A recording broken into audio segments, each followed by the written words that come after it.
কিন্তু আমি ইসলাম সম্পর্কে কিছু তথ্য পড়ার পর আপনি যদি প্রশ্ন করেন আপনার ভাবা উচিত, এই ইস্যু সম্পর্কে আরও জানতে চাই। তাই যখন আপনি শুনবেন আপনার মনোযোগ দেওয়া উচিত। কিন্তু এটি দেখতে যতটা সহজ মনে হয়, আমি উত্তর দিচ্ছি, আপনি বাধা দিচ্ছেন। আর আমি এটা করছি কারণ আমার অনেক প্রশ্ন আছে, এটাই তো আপনি বলতে চেয়েছেন। কিন্তু এর একটি শব্দও বুঝলাম না।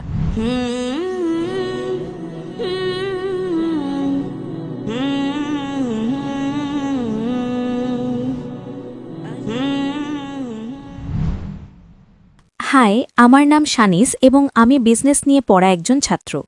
আসলে আমি এলজিবিটি সম্পর্কে জানতে আগ্রহী, যেটা লেসবিয়ান, গে, বাইসেক্সুয়াল এবং ট্রান্সসেক্সুয়ালদের কমিউনিটিকে বোঝায়। তো এই ইস্যুতে ইসলামের দৃষ্টিভঙ্গি কি? কারণ আমি বিশ্বাস করতাম যে আমাদের মানুষদের তাদের যৌন রুচি সমানভাবে গ্রহণ করতে হবে, কিন্তু আমি ইসলাম সম্পর্কে কিছু তথ্য পড়ার পর আমি জানি যে ইসলাম এটাকে বাতিল করে। তাই আমি এই ইস্যু সম্পর্কে আরও জানতে চাই। ধন্যবাদ। বোন প্রশ্ন করেছেন সমকামীদের, গে এবং লেসবিয়ানদের উপর ইসলামের দৃষ্টিভঙ্গি কি। বিধান হল, আল্লাহ কোরআনে সূরা আরাফের 7 নম্বর অধ্যায়ের 81 নম্বর আয়াতে বলেছেন, তোমরা কি নারীদের ছেড়ে পুরুষদের পছন্দ করো? তার মানে পুরুষদের বলা হচ্ছে, তোমরা কি নারীদের চেয়ে পুরুষদের বেশি পছন্দ করো? ইসলামে সমকামিতা নিষিদ্ধ। সমকামী মানুষদের ব্যাপারে কি বলা যায়? বোন, কয়েক বছর আগে কিছু রচনা এসেছিল সমকামিতা জিনগত, এবং যখন এই রচনা এসেছিল মানুষ আমাকে প্রশ্নোত্তর পর্বে জিজ্ঞেস করেছিল, যদি সমকামিতা জিনগত হয় তাহলে দোষ কার? সেই ব্যক্তি তো দোষী নয়, এটা সর্বশক্তিমান ঈশ্বর, ঠিক? পরে দেখা গেছে যে এটা সম্পূর্ণ মিথ্যা, এবং যেই ব্যক্তি এটা প্রচার করেছিলেন তিনি নিজেই একজন সমকামী ছিলেন। আজ মনোবিজ্ঞানীরা আমাদের বলেন, যখন একজন মানুষ সীমা ছাড়িয়ে যায় সে এমন জিনিস চাইতে থাকে যা অস্বাভাবিক। তাই আজ আপনি পশ্চিমা বিশ্বে দেখেন সেখানে অশ্লীলতা আছে। যেমন আমার ছেলে বলেছিল, নারীদের স্বাধীনতার কথা তার শরীরের শোষণের প্রতারণা ছাড়া আর কিছুই নয়, তার আত্মার সাথে অন্যায় এবং তার সম্মানের অবনমন।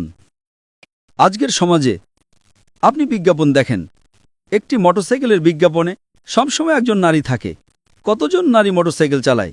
শতাংশের হিসেবে খুব কম, কিন্তু আপনি সেই বিজ্ঞাপনে একজন নারীকে দেখেন কেন? এবং আমাকে বিএমডব্লিউর একটি খুব বিখ্যাত বিজ্ঞাপনের কথা বলা হয়েছিল। এতে একটি বিএমডব্লিউ গাড়ি দেখানো হয়েছে, একজন নারী বিকিনি পরে দাঁড়িয়ে আছে, এবং বিজ্ঞাপনে লেখা আছে, এখনই তাকে টেস্ট ড্রাইভ করুন। কাকে? মেয়েটিকে নাকি গাড়িটিকে? তাই তারা তাদের মেয়েদের বিক্রি করছে, তারা তাদের মায়েদের বিক্রি করছে, এবং তারা বলছে যে নারীরা স্বাধীন।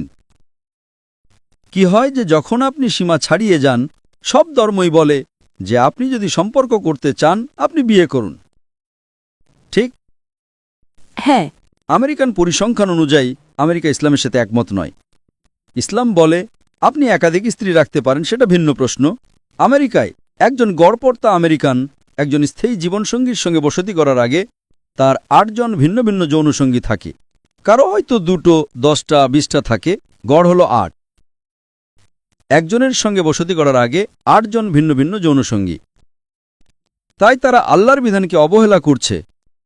আপনি কি জানেন, আমেরিকান পরিসংখ্যান অনুযায়ী আপনার দেখা প্রতি 12তম ব্যক্তি অজাচার করেছে। অজাচার মানে যৌন সম্পর্ক করা, ভাই ও বোন, ছেলে ও মা, বাবা ও মেয়ে। এটা সম্পূর্ণ অর্থহীন, কারণ তারা এত বেশি উন্মুক্ত ইত্যাদি হয়ে যায়, তারা স্বাভাবিক পথ থেকে বিচ্যুত হয়ে যায়। তাই তারা এমন জিনিস চায় যা ভিন্ন। তাই যখন তারা বিষমকামিতায় এত বেশি অভ্যস্ত হয়ে যায় তারা সমকামিতা শুরু করে। এটা জিনগত নয়, এটা সেই সব জিনিসের উপর ভিত্তি করে যা আপনি অস্বাভাবিক কাজ করেন। মানসিকভাবে আপনি ভিন্ন কিছু চান, তখন আপনি সমকামিতায় যান। তাই যদি আপনি এই বিচ্যুতিগুলো বন্ধ করেন সেই পথ থেকে যা কোরআন এবং অন্যান্য ধর্মে নির্দেশনা দেওয়া হয়েছে, আপনি বুঝতে পারবেন এটা বন্ধ হয়ে যাবে। এবং আমার মনে আছে, আমি প্রথমবার কানাডায় গিয়েছিলাম 1996 সালে।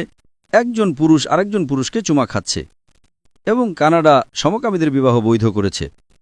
এখন এই সব কিছু আসছে কারণ তারা সত্য থেকে বিচ্যুত হচ্ছে। তারা বলার চেষ্টা করছে এটা জিনগত। এটা সম্পূর্ণ ভুল, এটা জিনগত নয়।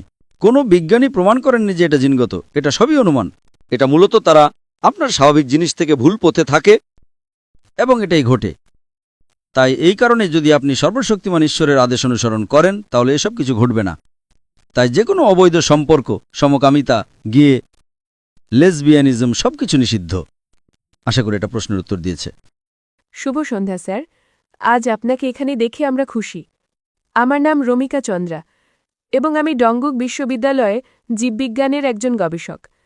আজ আসলে আমার কোনো প্রশ্ন নেই, আমি শুধু একটি বিষয়ে আপনার মতামত জানতে চাই, কারণ বর্তমানে আমি একজন পাঠক হিসেবে কোরআন পড়ছি, যেটি ইংরেজিতে অনুবাদ করা। কিন্তু এটি দেখতে যতটা সহজ মনে হয় ততটা সহজ নয়। আমি হয়তো পুরোটা পড়ে গেলাম, কিন্তু এর একটি শব্দও বুঝলাম না, তাই আমি সময় নিয়ে পড়ছি। আর আমি এটা করছি কারণ আমার অনেক প্রশ্ন আছে। আজ আপনার কাছে আমার প্রশ্ন হল, আপনি কি কোরআনের আয়াতগুলোকে জীবনযাপনের একটি উপায় হিসেবে অনুশীলন করার পরামর্শ দেবেন, যাতে আমরা এখানে কেন এসেছি তার কারণ পূরণ করতে পারি এবং এই জীবনের পরে আমাদের যেখানে যেতে হবে তার জন্য প্রস্তুতি নিতে পারি? বোন বলেছেন যে তিনি কোরআন পড়ছেন এবং এটি বুঝতে তার অসুবিধা হচ্ছে, যা স্বাভাবিক, কারণ সবকিছু বোঝা কঠিন।